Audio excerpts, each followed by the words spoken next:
right, friends. Okay. Bob Hope is here tonight. Bill Kirkenbauer, Katie Lang in the reclines. Now, ordinarily, when I introduce a guest, the curtains part, the guest comes out and sits down. That's right. My first visitor sounds like Karnak. My first guest tonight actually is going to appear from the chair where he has been sitting for about the past 18 years. My executive producer, Mr. Fred de Cordova, who has had a long, amazing career in this business, going back to the early days in Broadway, motion pictures, television, and now he is an author. Fine book it is. He has my quote right on the front. They asked for a quote for the book, and I said, Mr. de Cordova makes many flattering references to me. Therefore, I cannot recommend this book too highly. Would you welcome Fred de Cordova? Yeah.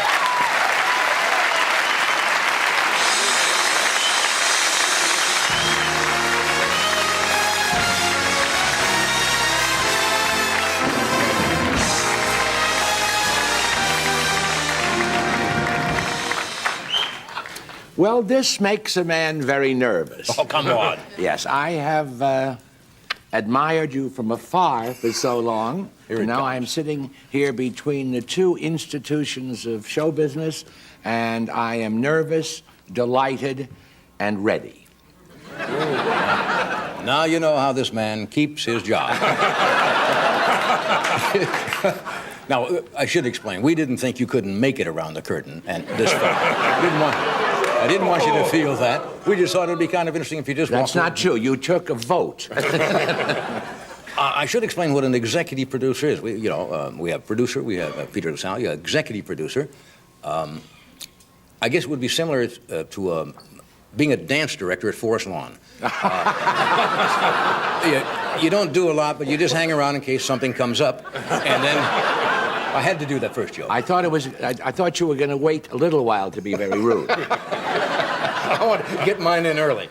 I think now, in a totally different vein, I would like to say that I speak for all the members of the Tonight Show staff, and I think for a large number of people who watch television. And I think all of us want to thank you for having the guts to come back and do this without your writers. It's helped our homes, our mortgages, our wives, our friends. Well, I hope.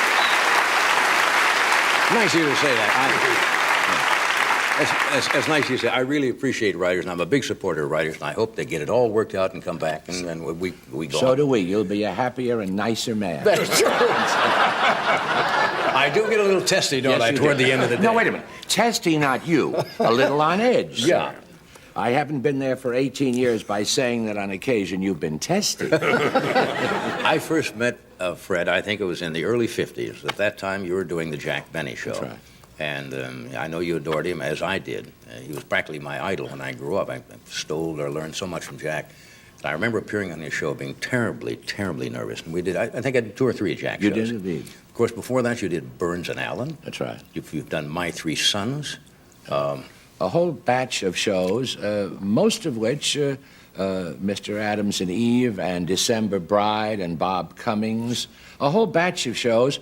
And at the risk of sounding nice, which, as you know, I am not, I have been very, very lucky because for the very inception of my career, which honestly I started making a living, if you can call it that, in 1933 in New York, I have yet to have spent time working with people who have not been both talented but also charming and pleasant to work with. That's true, and that certainly exists, and this is not because I do have a contract for a while to go. That's true. That certainly includes you, because 18 years with Johnny have been about the most charming and pleasant and rewarding years a man can have.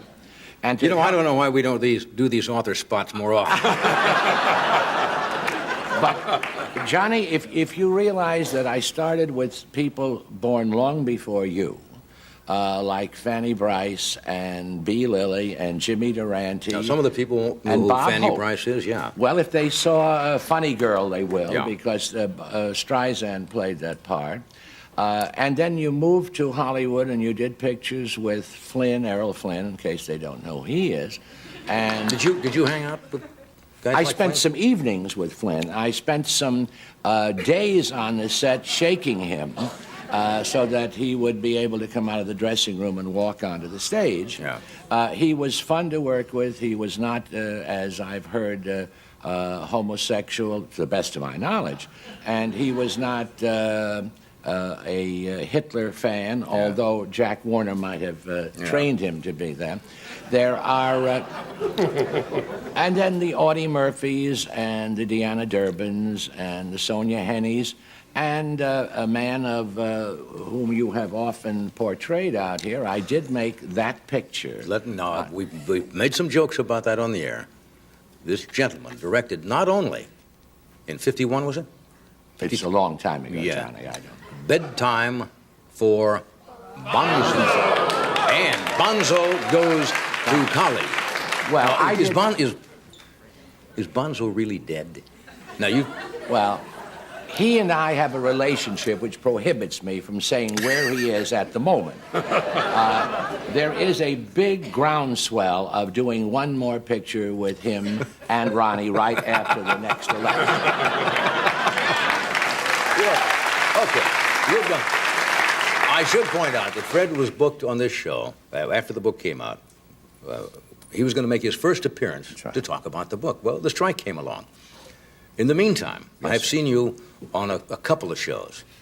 Everything Well. except Armed Forces Radio. I was on Armed Forces You've got Radio. that? You've done about 71 shots This for the is book. my 72nd chance to do it right. I'm trying to figure out what to ask you that hasn't been asked. Now, I know your lovely wife, Janet. Yes. You married, your first marriage, you did not get married until you were 53. 53. Now, a lot of people would say, hey, yo.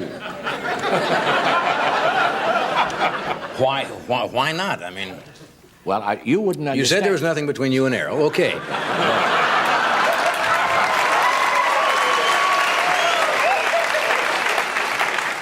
I didn't say there was nothing.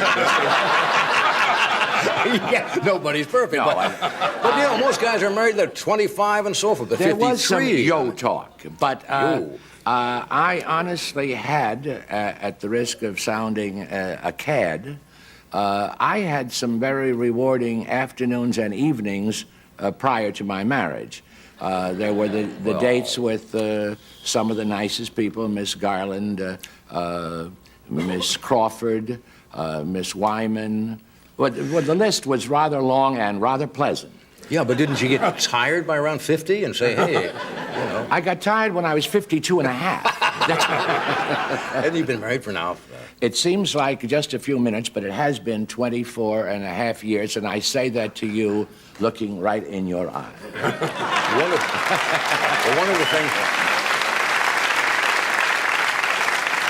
One of the things I never believed when I first met you, when they told me how old you were, it is no secret. You've talked about it on the air. I don't know what it is. You've got some genes somewhere. Yes. But this man, you are older than Ronald Reagan, are you not? I'm a year older than You're Ronald. 77 years old. I don't understand this.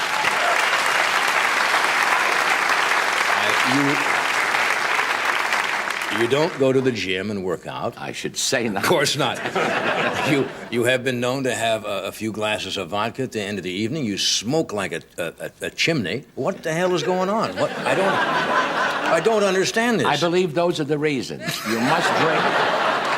You must smoke. I'm sorry, Surgeon General. Yeah. You must never exercise. I do play golf, but from a cart, and I have a man carry me from the cart over the ball. See, this I don't understand at all. And I think one thing is important, and I apologize to the doctors of America. I believe it is vitally important never to go see a doctor because it is his business to find out something wrong with you. And if you don't know that, you're fine. You're dead. Okay, we'll come back.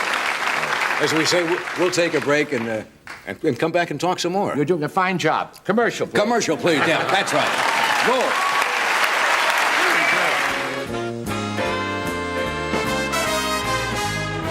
We're back. I got them both going. How much time do we have here now? Usually sit over there and... Well, we could go for about an hour, but in fairness to some of the other people, I think we ought to cut it short. What do you want to talk about? Jack, George Burns, what? I think that we agree on one thing. If there ever was a person, other than you, that nobody had a bad word to say about, it would have to be Jack Benny. In my 7 years with him, spending a lot of time with him during the day on the set and at night with Janet and Mary and Jack, I have yet to meet one single person in the world, and I think you'll bear me out, who has one rap to put on Jack Benny. He was one of the dearest men. That is unique in this business. Yes. Yeah. And George Burns, during the days of Burns and Allen, I had 3 or 4 years with them. George was not the easiest man to work with, but I respect him for both his talent, his love of Gracie, and for the fact that he said to me recently, I am the only friend he has who's alive.